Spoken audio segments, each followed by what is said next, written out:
Tayo ay mag-unboxing. Ito, galing sa JNT. At ito pang isa, JNT din. Hindi ko alam kung ano to. Ano ba to?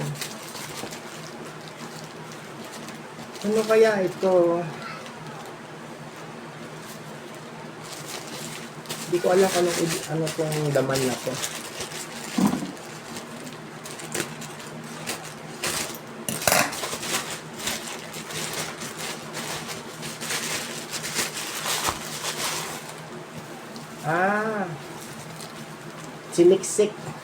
Siniksik masyado.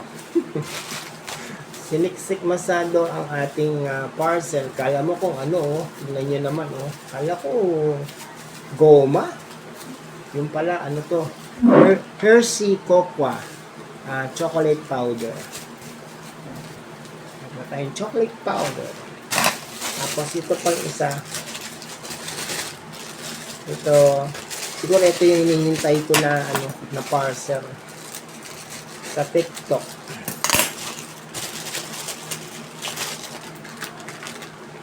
Ay, ito nga.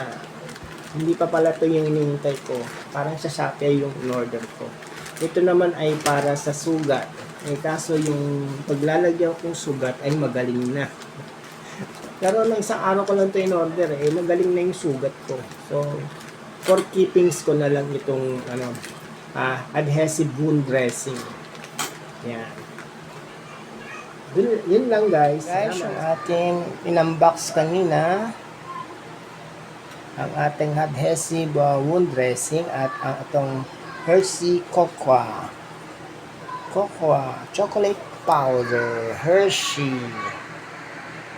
Pwede kasi tayong uminom ng chocolate. So, nag-order ako ng 1 kilong Hershey Cocoa.